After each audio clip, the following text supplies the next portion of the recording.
जय हिंद, वंदे मातरम, भारत माता की जय।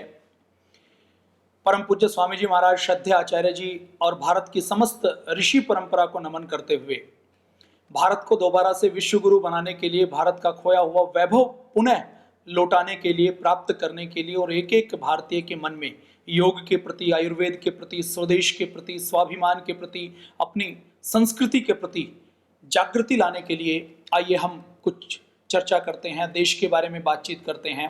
आज वर्तमान समय में देश के सामने क्या क्या चुनौतियां हैं, किस किस प्रकार की विडंबनाएं हैं, हमें किस प्रकार से अपनी जानकारी को बढ़ाना है और किस प्रकार से स्वदेशी के मार्ग पर चलकर, हमारी संस्कृति, हमारे महापुरुषों, हमारे ऋषियों के मार्ग पर चलकर कैसे हम भारत को विश्व गुरु बना सकते हैं, कैसे हम भारत को महान बना सकते हैं, इसके लिए चर्चा करते हैं। आज पूरी दुनिया में कोरोना महामारी के रूप में फैला हुआ है। इस बीमारी का नाम WHO की ओर से नोबल कोविड कोरोना 19 दिया गया है। WHO और चीन की भूमिका के बारे में पूरी दुनिया में आज अलग अलग तरीके से बातचीत हो रही है। पूरी दुनिया में ये महामारी फैली हुई है, लाखों लोग मर रहे हैं। अमेरिका, इटली, ब्रिटेन, जिसको स्वास्थ्य की दृष्टि से, सुविधाओं की दृष्टि से, हेल्थ सिस्टम की नज़र से हम देखें तो जिनको पूरे दुनिया में बहुत अच्छा सिस्टम माना जाता था, उनका हेल्थ सिस्टम पूरी तरह से चरमरा गया है, उनका हेल्थ सिस्टम पूरी तरह से बैठ गया है। लोग सड़कों पर पड़े हुए हैं, लोग हॉस्पिटल में पड़े हुए हैं और लोग सड़कों के ऊपर मर रहे हैं। हजारों की संख्या में लोग मर रहे हैं। लोगों के पास वेंटिलेटर नहीं है, लोगों के पास ICU नहीं है। जो लोग मर रहे हैं कोरोना बीमारी से, उनको, मरते हुए लोगों को बचाने के लिए बेड नहीं है। और तो और विडंबना कैसी है आप देखिए कि लंदन के हॉस्पिटल में उनकी नर्सों को पर्सनल प्रोटेक्टिव किट नहीं मिल पा रही। उनको जो डस्टबिन के अंदर पॉलीथीन लगाते हैं, उन पॉलीथीन को बांध कर काम चलाना पड़ रहा है। नर्स को, डॉक्टर को ग्लव्स नहीं मिल पा रहे, उनको मास्क नहीं मिल पा रहे, उनको अपने पूरी बॉडी को कवर करने के लिए PPE किट नहीं मिल पा रही। मैं न्यूयॉर्क की बात करूं तो न्यूयॉर्क के अंदर, USA के अंदर, जो पूरी दुनिया की इकोनॉमिकल पावर है, जो पूरी दुनिया की पॉलिटिकल पावर है, पूरी दुनिया का जो वर्ल्ड लीडर है, ग्लोबल इकोनॉमी है, ग्लोबल पावर है, उसकी स्थिति आज ये है कि उनके इमरजेंसी के हॉस्पिटल के अंदर, उनकी न्यूयॉर्क के हॉस्पिटल की इमरजेंसी विभाग की हेड के पास पहनने के लिए N95 मास्क नहीं है। वो कहती है कि मैं 6 दिन से एक मास्क को पहने हुए हूं, मेरे पास इस मास्क को बदलने के लिए नया मास्क नहीं है। न्यूयॉर्क जैसे शहर में, अमेरिका जैसे शहर में जो दंभ भरता था कि मैं पूरी दुनिया का विश्व गुरु हूं, पूरी दुनिया का ग्लोबल लीडर हूं, वो आज चरमरा रहा है, वो आज ढह रहा है। स्थिति यहां तक पहुंच गई है कि अमेरिका के, न्यूयॉर्क के हर हॉस्पिटल के बाहर एक एक वो फ्रीजर वाला ट्रक खड़ा कर दिया गया है, जिस फ्रीजर वाले ट्रक में आइसक्रीम या फ्रोजन, जैसे अपने यहाँ फ्रोजन मटर आती हैं, वो भरी जाती हैं। उन फ्रीजर्स को खाली करके, उन ट्रकों को, जिनके अंदर बड़ा सा फ्रिज पीछे लगा रहता है, उनको हॉस्पिटल के बाहर, इमरजेंसी के बाहर खड़ा कर दिया गया है, ताकि किसी व्यक्ति की डेथ हो तो उस व्यक्ति की डेड बॉडी को वहां पर रखा जा सके। क्योंकि हॉस्पिटल के अंदर जो मोर्चरी है, जो फ्रीजर है, उनके अंदर जगह कम पड़ गई है। कब्रिस्तानों के अंदर जगह कम पड़ चुकी है। कब्रिस्तानों के अंदर लाशों को रखने की जगह नहीं है। लाश, जो लोग मारे जाते हैं, परिजन उनका अंतिम दर्शन नहीं कर सकते, उनको छू नहीं सकते, उनको एक पोली बैग में लपेटकर उनको सीधे सीधे दफना दिया जाता है। दफनाने के लिए बैग्स कम पड़ रहे हैं, दफनाने के लिए ताबूत कम पड़ रहे हैं, दफनाने के लिए कब्र खोदने वाले मजदूर नहीं मिल पा रहे, दफनाने के लिए स्थान नहीं मिल पा रहा। तो JCB से गड्ढा करके, अमेरिका जैसा देश JCB से गड्ढा करके एक अपने सुनसान द्वीप के ऊपर कई कई लाशों को एक साथ दफनाने का काम कर रहा है। इतनी भयंकर विडंबना पूरी दुनिया में चल रही है। पूरी दुनिया में आज UK के हॉस्पिटल में नर्स मजबूर है अपनी एक साथी नर्स को मरते हुए देखने के लिए, उसको अपने हाथ से उस वेंटिलेटर का स्विच ऑफ करना पड़ता है, क्योंकि उसको पता है कि इस बीमारी का कोई समाधान नहीं, हम इसको बचा नहीं सकते और वेंटिलेटर के ऊपर ये तड़फ रही है, तो इसकी तड़फ को खत्म करने के लिए वेंटिलेटर को ऑफ करके इनको शांति के साथ, इनको सुकून के साथ मरने दिया जाए। दुनिया की सारी मिसाइल्स, दुनिया के सारे परमाणु हथियार, लेजर गाइडेड मिसाइल्स, वो द्रोण जिनके बल के ऊपर अमेरिका जैसी महाशक्ति गर्व करती थी, प्राउड करती थी, दंभ भरती थी, वो सब चरमरा रहा है। परमाणु बम बंद कमरों के अंदर, बंद शस्त्रागारों के अंदर रखे हुए हैं, लेकिन वो परमाणु बम भी इस छोटे से वायरस के सामने, जो आंखों से दिख नहीं रहा, इसके सामने बेबस और लाचार फील करते हैं। ये पूरी दुनिया की स्थिति है। पूरी दुनिया के साथ साथ भारत के अंदर भी लॉकडाउन की स्थिति है। दुनिया के लगभग 150 देशों में पूरा लॉकडाउन है, बाकी कुछ देशों में अधूरा लॉकडाउन है। तो इस लॉकडाउन के कारण पूरी दुनिया की फैक्ट्रियां बंद हैं और पूरी दुनिया की फैक्ट्रियों के काम बंद हैं। पूरी दुनिया के लोग खाली बैठे हुए हैं। पूरी दुनिया के अंदर भयंकर मंदी के हालात हैं। पूरी दुनिया के अंदर लॉकडाउन के कारण लोगों के पास भयंकर गरीबी आने की संभावना है। पूरी दुनिया में अर्थशास्त्री ये कह रहे हैं कि 1930 में जो भयंकर मंदी आई थी, उस 1930 की मंदी से भी बड़ी मंदी आने वक्त की संभावना है, बड़ी सुस्ती आने की संभावना है, अर्थव्यवस्था के बैठने की संभावना है।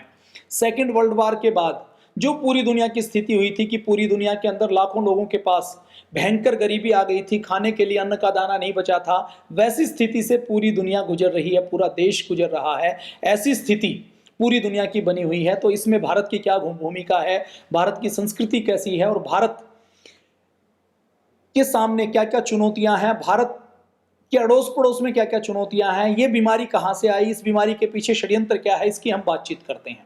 31 दिसंबर को WHO को एक चिट्ठी मिलती है चाइना की ओर से। उस चिट्ठी में लिखा रहता है कि हमारे पास कुछ ऐसे केस आए हैं जिनका गला खराब है, जिनको खांसी है, जिनको फ्लू है, और इन केसों में हमें लगता है कि ये किसी नए प्रकार का वायरस है। 31 दिसंबर को ही WHO के बारे में मैं थोड़ी सी जानकारी आपको दे दूं। 1948 में WHO का गठन किया गया।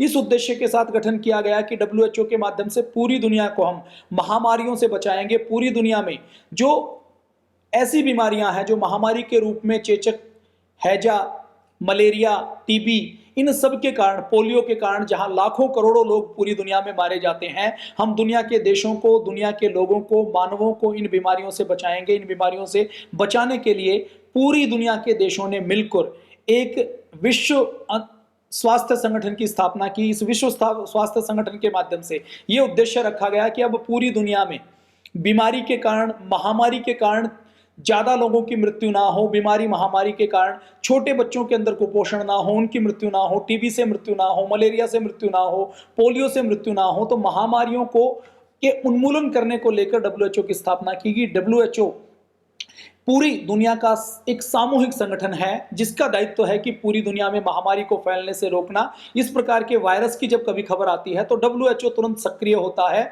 और सक्रिय होकर वो तत्काल पूरी दुनिया के एक्सपर्ट की, पूरी दुनिया के रिसर्च लैब की टीम को भेजता है। रिसर्च लैब और एक्सपर्ट की टीम जाकर जहां पर वायरस आता है उस वायरस की जांच करती है, उसकी पहचान करती है। उसकी जांच पहचान करने के बाद पेशेंट जीरो की खोज करती है, जिसके अंदर सबसे पहले ये वायरस पाया गया।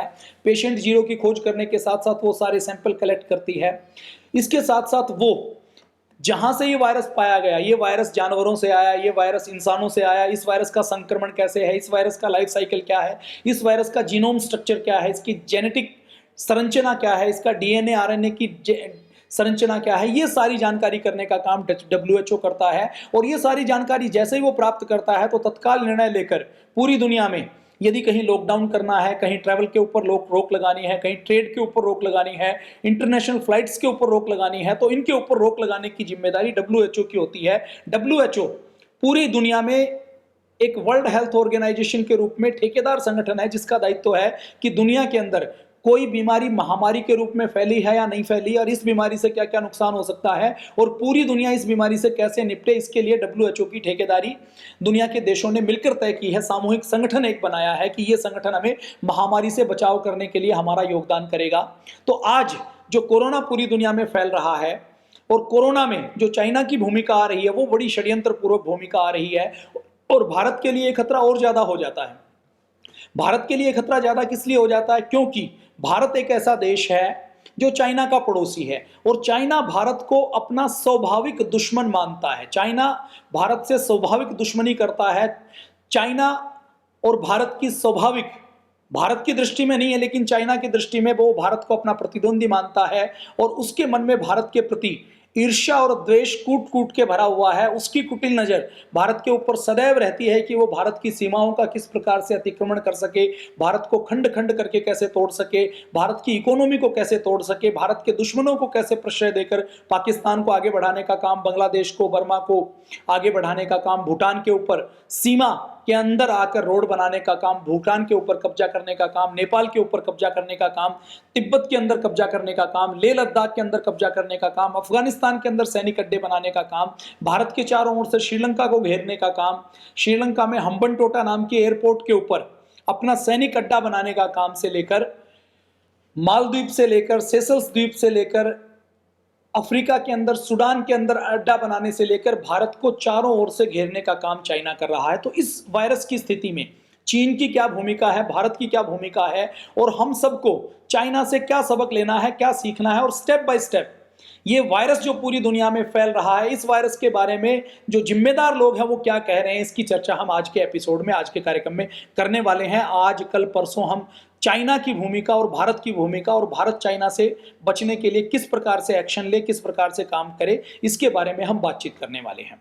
अभी तत्काल की मैं बात करूं तो तत्काल अभी खबर आई कि अरब के अंदर, भारत के अंदर एक जो विशेष जमात के कारण कोरोना वायरस भारत के अंदर एक महामारी के रूप में फैला और हजारों व्यक्ति उससे और संक्रमित हुए हैं। हजारों व्यक्तियों ने एक गैर जिम्मेदारी का काम करते हुए दिल्ली में एक धार्मिक गैदरिंग की, धार्मिक सामूहिक धर्म चर्चा की, और उस धर्म चर्चा में उन्होंने वहां से निकलकर पूरे भारत में अलग अलग, रांची में, पटना में, तेलंगाना में, महाराष्ट्र में, गुजरात में, हैदराबाद में वो पहुंचे और वहां रहकर उन्होंने बीमारी की, कोरोना की परवाह ना करते हुए, अपने आप को सावधान ना रखते हुए पूरे भारत के अंदर इस बीमारी को फैलाने में, संक्रमण को फैलाने में कैरियर की भूमिका निभाई। तो आज जब ये कैरियर की भूमिका निभाने के बाद जब भारत के अंदर इसके विषय में आवाज उठी कि इन लोगों को ऐसा गैर जिम्मेदाराना कार्य नहीं करना चाहिए, और कुछ लोगों ने कहा कि इन लोगों को स्वास्थ्य की सेवाओं में कोऑपरेट करना चाहिए, तो अरब देशों से ये आवाज उठी है कि भारत के अंदर इस प्रकार की किसी एक समुदाय विशेष को जिम्मेदार नहीं ठहराना चाहिए। तो ये चीजें पूरी मीडिया के अंदर चल रही हैं। इस चीजों के साथ साथ अभी और दुखद बात क्या है कि भारत के अंदर जो आज हजारों पेशेंट हैं उसमें कोरोना वॉरियर बनकर पुलिस लगी हुई है, नर्स लगे हुए हैं, डॉक्टर लगे हुए हैं, और इसके साथ साथ जितनी भी स्वदेशी और राष्ट्रवादी संस्थाएं हैं, जितनी स्वदेशी राष्ट्रवादी कंपनियां हैं, पतंजलि योगपीठ ने लगभग 30 करोड़ रुपए का सहयोग इस कोरोना की आपदा में सीधे सीधे समर्पित किया है। और इसके साथ साथ पतंजलि के लाखों कार्यकर्ता अलग अलग स्थानों पर अपनी सेवाएं कर रहे हैं, कहीं गरीब व्यक्तियों को भोजन करवा रहे हैं, कहीं मास्क लगाकर वितरण कर रहे हैं, सैनिटाइजर वितरण कर रहे हैं, हवन कर रहे हैं, यज्ञ कर रहे हैं, लोगों को तनाव से, डिप्रेशन से, स्ट्रेस से बाहर निकालने के लिए योग करवा रहे हैं। क्वारंटाइन सेंटर के अंदर जिनके अंदर कोरोना होने की आशंका है उनकी इम्यूनिटी को बूस्ट करने के लिए कार्यक्रम किए जा रहे हैं। और पतंजलि योगपीठ ने अपने 5 महत्वपूर्ण संस्थान, योगग्राम, पतंजलि योगपीठ, गुवाहाटी का संस्थान, बंगाल का संस्थान, ये 5 महत्वपूर्ण संस्थान, गाजियाबाद का संस्थान, नई दिल्ली का संस्थान, पतंजलि योगपीठ, जहां पर हजारों लोगों की व्यवस्था है, उसको क्वारंटाइन सेंटर के लिए पूरे देश को समर्पित किया है, उनको उपलब्ध करवाया है कि इस कोरोना की आपदा में आप जैसे चाहें इसका प्रयोग कर सकते हैं। इसके साथ साथ परम पूज्य स्वामी जी महाराज और श्रद्धाचार्य जी प्रतिदिन लोगों को योग के माध्यम से, आयुर्वेद के माध्यम से उनकी इम्यूनिटी को बूस्ट करने का काम कर रहे हैं, और उनको इस आपदा से बचाने के लिए एक बड़ी भूमिका परम पूज्य स्वामी जी महाराज निभा रहे हैं। ऐसे ही राष्ट्रवादी व्यक्ति इस देश को, इस धर्म को, इस दुनिया को बचाने के लिए इस कार्यक्रम में लगे हुए हैं। और इस कार्यक्रम में जो हमारे कोरोना वायरस वॉरियर्स लगे हुए हैं, हमारे पतंजलि के जो लाखों कार्यकर्ता लगे हुए हैं, उन सब का हम अभिनंदन करते हैं। डब्ल्यूएचओ की भूमिका की अब हम बात करेंगे कि डब्ल्यूएचओ ने षड्यंत्र किस प्रकार से किया, ये कोरोना वायरस इस प्रकार से कैसे फैला, और चाइना की मंशा क्या रहती है, चाइना की का चेहरा क्या है, चाइना का चरित्र क्या है, चाइना की भूमिका क्या है, इसके बारे में हम बातचीत करते हैं। तो 31 दिसंबर को पहली बार चाइना ने एक चिट्ठी डब्ल्यूएचओ को लिखी कि ऐसे ऐसे हमारे यहाँ कुछ फ्लू के, कुछ वायरस के इन्फेक्शन वाले लोग मिले हैं। और 31 दिसंबर को ही एक चिट्ठी डब्ल्यूएचओ को ताइवान नाम के देश से मिलती है। ताइवान एक छोटा सा पड़ोस, चाइना के पड़ोस में देश है, जिसके ऊपर चाइना अवैध रूप से कब्जा दिखाता है। ताइवान चाइना का विरोध करता है और जबरदस्ती उसके कब्जे में आने से बचना चाहता है। एक स्वाभाविक रूप से देखा जाए तो ताइवान और चाइना एक दूसरे के विरोधी हैं। तो चाइना ने चिट्ठी लिखी। चाइना ने अपनी चिट्ठी में कोई गंभीरता की बात नहीं की, कोई बहुत सीरियस मुद्दा इसको नहीं बताया, एक सूचनात्मक चिट्ठी लिखी ताइवान ने अपनी चिट्ठी में साफ साफ लिखा कि यह वायरस आदमी से आदमी के बीच में फैलता है और इस वायरस से पूरी दुनिया को गंभीर खतरा है। इस वायरस से पूरी दुनिया को बचाने के लिए हमें तत्काल कुछ कड़े कदम उठाने पड़ेंगे। लेकिन डब्ल्यूएचओ में अभी वर्तमान में अगर हम बात करें तो वर्तमान में डब्ल्यूएचओ के महानिदेशक हैं, डायरेक्टर जनरल हैं मिस्टर टुड्रोस डब्ल्यूएचओ के महानिदेशक 2017 में बनाए गए। 2017 में जब मिस्टर टुड्रोस का चयन हुआ तो उस चयन में वोटिंग करवाने में चीन ने डब्ल्यूएचओ के महानिदेशक के पद पर मिस्टर टुड्रोस का चुनाव हो, इसके लिए पूरी तरह से बैक के अंदर रहकर, पर्दे के पीछे रहकर लॉबिंग करने का काम किया। ऐसे देश जो चाइना के प्रभाव में थे, जो चाइना के कम्युनिस्ट देश थे, ऐसे देश जिन्होंने चाइना से कर्ज लिया हुआ था, ऐसा देश जिनसे चाइना के ट्रेड के रिलेशन हैं, उन सारे देशों के ऊपर चाइना ने दबाव डाला कि डब्ल्यूएचओ का महानिदेशक मिस्टर टुड्रोस को होना चाहिए। ये मिस्टर टुड्रोस ऐसे व्यक्ति हैं जो एक तरीके से चाइना के मिस्टर शी जिनपिंग के छोटे भाई की तरह हैं। पूरी दुनिया में देखिए, एक चीन तो एशिया के अंदर है, अफ्रीका के अंदर एक देश है इथोपिया के नाम से। वो इथोपिया देश ऐसा देश है जिसको अफ्रीका में ये कहा जाता है कि ये लिटिल चाइना है। तो इस लिटिल चाइना के रहने वाले हैं मिस्टर टुड्रोस। मिस्टर टुड्रोस का डब्ल्यूएचओ के ऑर्गेनाइजेशन में महानिदेशक के पद पर चयन करवाने में चाइना ने पूरी बैकिंग की, पूरी लॉबिंग की, क्योंकि इसकी बारे में भी हम बातचीत करेंगे। तो मिस्टर टुड्रोस के बारे में सबसे पहले हम आपको बताना चाहते हैं कि मिस्टर टुड्रोस 1990 के दशक में एक संगठन के सदस्य होते थे और वो संगठन कितना खतरनाक था आप अंदाजा लगा लीजिए। उस संगठन को यूनाइटेड स्टेट यूएसए ने वर्ल्ड टेररिस्ट ऑर्गेनाइजेशन के अंदर लिस्टेड किया हुआ था और उस संगठन के ऊपर बैन लगाया हुआ था। मिस्टर टुड्रोस उसी इथोपिया के संगठन के, जो बाद में जाकर वहां पर राजनीतिक पार्टी बना, उस संगठन के तीसरे नंबर के वरिष्ठ पदाधिकारी थे। तो मिस्टर टुड्रोस, उनके चरित्र को आप जान लीजिए कि वो चरित्र ऐसा जो वर्ल्ड टेररिस्ट ऑर्गेनाइजेशन में 1990 के दशक में तीसरे नंबर के पदाधिकारी रहे हैं, वो आज डब्ल्यूएचओ में हेल्थ के ठेकेदार बने हुए हैं, हेल्थ के ब्रांड एम्बेसडर बने हुए हैं। इसको आप कुछ ऐसे समझ सकते हैं कि आपके घर में, आपके किसी गांव में या किसी शहर में किसी कसाई को आप किसी मंदिर का पुजारी बना दे, किसी कसाई के हाथ में आप लोगों की जान की कमान दे दें। और मिस्टर टुड्रोस ने आगे ऐसा ही किया। इसकी हम परत दर परत हम फैक्चुअल बातचीत करेंगे, फैक्चुअल रिकॉर्ड के साथ बातचीत करेंगे। तो 31 दिसंबर को यह चिट्ठी मिलती है। दिसंबर में डब्ल्यूएचओ कुछ खास नहीं करता, ताइवान की चिट्ठी को फाड़कर रद्दी की टोकरी में फेंक दिया जाता है। ये जनवरी के अंदर एक और बड़ी घटना होती है। वो बड़ी घटना क्या होती है कि जनवरी के महीने में चाइनीज नया साल आता है। चाइना के अंदर नया साल 1 जनवरी को नहीं आता। चाइनीज नया साल हर साल अलग अलग दिनों में आता है। वो लूनर कैलेंडर को मानते हैं। जैसे अपने यहाँ देसी विक्रमी संवत होता है ना, जिसमें अपने देसी महीने होते हैं और हम उसी के अनुसार अपना भारतीय नववर्ष मनाते हैं, ऐसे ही चाइना में चाइनीज नववर्ष मनाया जाता है। चाइना के अंदर अपनी देशभक्ति, अपनी राष्ट्रभक्ति, चाइना के अंदर अपनी परंपराओं से इतना प्रेम है कि वो अपना नया साल अपने चाइनीज परंपराओं के अनुसार मनाते हैं। तो इस साल चाइनीज परंपराओं के अनुसार वो नया साल जनवरी के अंतिम सप्ताह में आने वाला था। चाइना ने इस अंतिम सप्ताह में क्या होता है, जब चाइनीज नया साल आता है तो चाइनीज लोग पूरे साल काम करते हैं। पूरे साल काम करने के बाद जब उनका नया साल आता है तो नए साल में वो कम से कम 3 हफ्ते के लिए पूरी दुनिया में घूमने के लिए, छुट्टी मनाने के लिए जाते हैं। जैसे अपने यहाँ बंगाल से भाई दुर्गा पूजा के समय जाते हैं, दीपावली के समय गुजरात के भाई जाते हैं। तो इस प्रकार से वो छुट्टी मनाने के लिए 10 दिन की, 5 दिन की, 15 दिन की अलग अलग देशों में पूरी दुनिया में जाते हैं।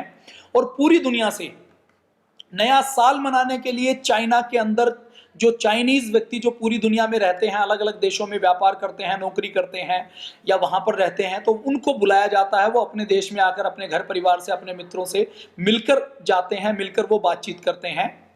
तो ये चाइना के अंदर उस समय, अगर हम जनवरी के महीने की बात करें तो 23 जनवरी को जब ये वायरस खूब बहुत तेजी के साथ फैल चुका है तो चाइनीज लॉबी 23 जनवरी को वुहान का लॉकडाउन करता है। और वुहान के लॉकडाउन करते करते, उसके करने से पहले लगभग 60 से 70 लाख लोग चाइना से निकलकर पूरी दुनिया में जा चुके होते हैं। इसका मतलब क्या है, चाइना जिसको पहले से इसके बारे में पता था, वो इस वायरस के ऊपर रोक नहीं लगाता, इस वायरस को फैलने देता है। और जब ये सुनिश्चित हो जाता है कि 60-70 लाख लोग पूरी दुनिया में पहुंच चुके हैं, उसके बाद वो अपने वुहान का लॉकडाउन करता है। जनवरी में चाइना और डब्ल्यूएचओ के बीच में कई सारी बातचीत होती हैं। तो उन बातचीत के बीच में भी डब्ल्यूएचओ कोई इंटरेस्ट नहीं दिखाता कि चाइना के साथ हम डाटा शेयर करें, चाइना के साथ डाटा मांगे कि किस पेशेंट के अंदर ये सबसे पहले खतरा आया था। देखिए, जब कोई वायरस आता है तो उस वायरस के बारे में ये सामान्य धारणा है कि जब ये वायरस कोई भी वायरस नया आता है तो उस वायरस के लक्षण जिसमें सबसे पहले दिखाई दिए जाते हैं उसको कहा जाता है पेशेंट जीरो। इस पेशेंट जीरो को ढूंढने के लिए WHO जब भी वायरस आता है तो सबसे पहले पेशेंट जीरो को ढूंढा जाता है। WHO चीन में पेशेंट जीरो को ढूंढने के लिए कोई प्रयास नहीं करता। WHO जब भी कोई वायरस आता है तो वहां किस हिस्से में पाया गया, कितना संक्रमण हुआ, कैसे फैलता है, इसकी सारी जांच पहले हफ्ते में कर लेता है। 2002-3 में सार्स आया, 2007-8 में स्वाइन फ्लू आया। तो अगर हम 7-8 की बात करें, 2002-3 की बात करें तो सार्स और स्वाइन फ्लू के समय WHO ने एक हफ्ते के अंदर एक्शन ले लिया, पूरी दुनिया के साथ डाटा शेयर कर लिया, पेशेंट जीरो की पहचान कर ली, पेशेंट जीरो के साथ साथ वायरस के जेनेटिक स्ट्रक्चर की, वायरस के ऊपर वायरस का जीनोम स्ट्रक्चर क्या है, वायरस कैसे फैलता है, इसके बारे में पूरी दुनिया को अलर्ट करना शुरू कर दिया था। लेकिन इस केस में आप देखिए कि 23 जनवरी तक WHO कोई खास काम नहीं करता। वो केवल जब वुहान में लॉकडाउन होता है तो चाइना की तारीफ करने का काम करता है। चाइना की तारीफ करते हुए वो कहता है कि चाइना ने बहुत अच्छा कंट्रोल किया, चाइना ने बहुत अच्छा लॉकडाउन लगाया, चाइना बहुत अच्छा देश है, चाइना के अंदर ट्रांसपेरेंसी बहुत है, चाइना के अंदर पारदर्शिता बहुत है, ऐसा WHO कहता है। और ऐसा कहने के बाद 23 जनवरी को वुहान लॉकडाउन हो जाता है। अब वुहान से शंघाई की फ्लाइट बंद हो जाती हैं, वुहान से बीजिंग की फ्लाइट बंद हो जाती हैं, वुहान से 60-70 लाख लोग पहले ही निकल चुके होते हैं जिनके अंदर संक्रमण होता है। और अभी एक खतरनाक रिपोर्ट और क्या आई है, कल एक रिपोर्ट आई है कि यह संक्रमण उनके अंदर भी होता है जिनके अंदर कोई लक्षण नहीं होते। अभी भारत की सरकार ने कल यह कहा है कि 80% ऐसे लोग कोरोना पॉजिटिव पाए गए जिनके अंदर किसी भी प्रकार से इस बीमारी का कोई लक्षण नहीं था। मतलब उनको ना खांसी था, ना जुकाम था, उनका ना गला खराब था, उनके अंदर उनकी इम्यूनिटी इतनी स्ट्रॉन्ग थी कि उनके अंदर वायरस तो था लेकिन वायरस अपना असर नहीं दिखा पा रहा था। और इसमें खराब चीज क्या होती है कि जिसके अंदर वायरस है और वायरस उसको इफेक्ट नहीं कर रहा, लेकिन वो जिस व्यक्ति के संपर्क में आएगा, जिस व्यक्ति की इम्यूनिटी लो होगी या जिसके संपर्क में आएगा, उन सारे व्यक्तियों को वो पॉजिटिव करता हुआ चला जाएगा। ये एक विडंबना इस वायरस की है। इसकी जानकारी भी WHO और चाइना को पहले से थी, उसकी जानकारी भी शेयर नहीं की गई। अब 28 और 29 जनवरी को आ जाइए। 28-29 जनवरी को WHO के मिस्टर टुड्रोस पहुंचते हैं शी जिनपिंग साहब से मिलने के लिए। चाइना के राष्ट्रपति हैं शी जिनपिंग साहब। के बारे में मैं बता दूं कि वो चाइना के राष्ट्रपति हैं, दूसरी बार राष्ट्रपति बने हैं। चाइना में उनको लिंगसू कहा जाता है। लिंगसू मतलब चाइना का सुप्रीम कमांडर, ऐसा व्यक्ति जिसको चाइना में कोई चुनौती नहीं दे सकता, जिसकी कोई बात नहीं काट सकता। और चाइना के बारे में मैं थोड़ी सी जानकारी आपके साथ और शेयर करना चाहता हूं। चाइना वो देश है जहां पर कोई मानवाधिकार आयोग नहीं है, कोई जुडिशरी सिस्टम नहीं है। चाइना वो देश है जहां पर चाइना में केवल एक ही पॉलिटिकल पार्टी है, कोई विपक्ष नहीं है। चाइना में कोई लोकतंत्र नहीं है। चाइना के अंदर किसी भी प्रकार से कोई मीडिया नहीं है जो किसी पीड़ित की या किसी व्यक्ति की आवाज उठाए। चाइना के अंदर जो सरकार कहता है उसी को सच माना जाता है। सरकार से बाहर कोई भी व्यक्ति बात नहीं कर सकता। चाइना के अंदर मीडिया की, प्रेस की और इंटरनेट की इतनी सेंसरशिप है कि आप अंदाजा लगा लीजिए कि चाइना की मर्जी के बिना चाइना से बाहर कोई वहां की रिपोर्ट, कोई फोटो, कोई वीडियो वहां से बाहर नहीं आ सकता। चाइना के अंदर मीडिया सरकार के इशारे पर काम करती है। सरकारी एजेंसीज मीडिया को हैंडल करती हैं, मीडिया को कंट्रोल करती हैं, मीडिया को ऑपरेट करती हैं। चाइना के अंदर चाइना का खुद का अपना गूगल है। चाइना जिस गूगल का हम प्रयोग करते हैं वो अलाउड नहीं है चाइना में चलाने के लिए। फेसबुक अलाउड नहीं है चाइना में चलाने के लिए, यूट्यूब अलाउड नहीं है चाइना में चलाने के लिए, व्हाट्सएप अलाउड नहीं है, विकिपीडिया अलाउड नहीं है, कोरा अलाउड नहीं है। मतलब चाइना के लोग जो अपने चाइनीज लोगों को दिखाना चाहते हैं, बताना चाहते हैं, जो उनको चाहते हैं कि वो ये सोचे वही वो सोचते हैं, उसके अलावा वो कोई बात सोच नहीं सकते, वो और कोई बात कर नहीं सकते। तो चाइना के अंदर डेमोक्रेसी का ये हाल है। इस प्रकार की चाइना के अंदर दादागिरी है। ये मैंने थोड़ा सा कुछ सैंपल में आपके सामने रखा। और वर्तमान में यदि हम बात करें तो चाइना आज पूरी दुनिया की ग्लोबल फैक्ट्री बना हुआ है। ग्लोबल फैक्ट्री कैसे बना हुआ है? चाइना के अंदर आज पूरी दुनिया में जितनी मैन्युफैक्चरिंग होती है 25% केवल और केवल चाइना में होती है। आज पूरी दुनिया में यदि 10 मोबाइल फोन बनाए जाते हैं तो 10 में से 7 मोबाइल फोन चाइना के अंदर बनते हैं। 10 में से हम 10 लोगों ने जूता पहना हुआ है तो उस जूता में, उस 10 जोड़ी जूते कहीं बनते हैं पूरी दुनिया में तो 6 जोड़ी जूते बनाने का काम केवल चाइना करता है।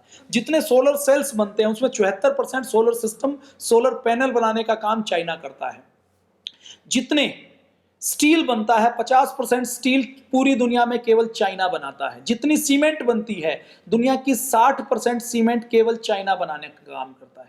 पूरी दुनिया में आज हम बात करें तो पूरी दुनिया में जितने सेब उत्पादन करते हैं, सेबों का उत्पादन होता है, उसमें पहले नंबर पर चाइना है जो 50% सेबों का उत्पादन करता है, और दूसरे नंबर पर यूएसए है जो केवल 6% सेब का उत्पादन करता है। तो ये जो गैप है ये चाइना को बहुत बड़ा वर्ल्ड लीडर बनाता है। आज चाइना की दुनिया की टॉप 500 कंपनियों में से 116 कंपनियां चाइना की हैं। दुनिया की 10 बड़ी सरकारी कंपनियों में से 5 कंपनियां चाइना की हैं। चाइना का जो सेंट्रल चाइनीज बैंक है वो 2017 के बाद दुनिया का सबसे अमीर बैंक है। दुनिया के 5 बड़े बैंकों में से, अमीर बैंकों के में से 4 बैंक चाइना के हैं। इतना ताकतवर चाइना बना हुआ है। पूरी दुनिया में किसी को कुछ बनवाना हो तो उसको चाइना में जाना पड़ेगा और चाइना उस आइटम को, उस चीज को बनाकर दे देता है। चाइना के अंदर और क्या षड्यंत्र है कि पूरी दुनिया के अंदर चाइना पूरी दुनिया के अंदर अपना माल सप्लाई करता है, माल डंप करता है, उसकी लोकल मार्केट को, लोकल स्वदेशी उद्योग धंधों को पूरी तरह से खत्म कर देता है और स्वदेशी उद्योग धंधों को, वहां की मार्केट को पूरी तरह से माल पाट कर, माल को डंप करके, माल को सस्ते रेटों में पूरे बाजार के अंदर घुसाकर, उसके बाद चाइना वहां पर जब रेट कम हो जाते हैं, वहां के उद्योग धंधे खत्म हो जाते हैं, उद्योग धंधे मर जाते हैं, तो उसके बाद चाइना वहां पर ज्यादा रेट में माल बेचकर उस देश को आर्थिक रूप से गुलाम बनाने का बड़ा षड्यंत्र चाइना कर रहा है। आइए अब वापिस आते हैं। मैंने चीन के बारे में थोड़ी सी जानकारी आपको ये दी, और शी जिनपिंग, चीन के अंदर 3 महत्वपूर्ण पद हैं। एक चीन का राष्ट्रपति का पद जो शी जिनपिंग के पास है, दूसरा चीन की जो डिफेंस, मिलिट्री और डिफेंस की जो कमीशन है उसके चेयरमैन का पद वो शी जिनपिंग के पास है, और तीसरा जो चाइनीज कम्युनिस्ट पार्टी है उस पार्टी के अंदर जनरल सेक्रेटरी का महान सचिव का पद। ये 3 ताकतवर पद हैं। ये तीनों पद अकेले शी जिनपिंग के पास हैं, और शी जिनपिंग बहुत जिद्दी है, शी जिनपिंग बहुत कुटिल है। शी जिनपिंग का एक सपना है कि मुझे 2049 तक चाइना को वर्ल्ड पावर बनाना है।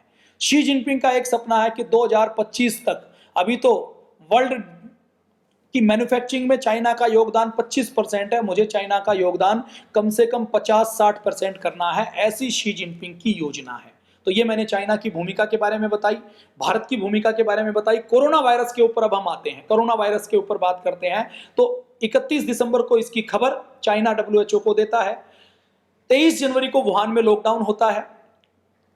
28-29 जनवरी को मिस्टर ट्रूडोस शी जिनपिंग से मिलने के लिए जाते हैं। शी जिनपिंग से मिलकर गले लगते हुए वो फोटो पोस्ट करते हैं और फिर चाइना की तारीफ करते हैं कि चाइना बहुत अच्छा देश है।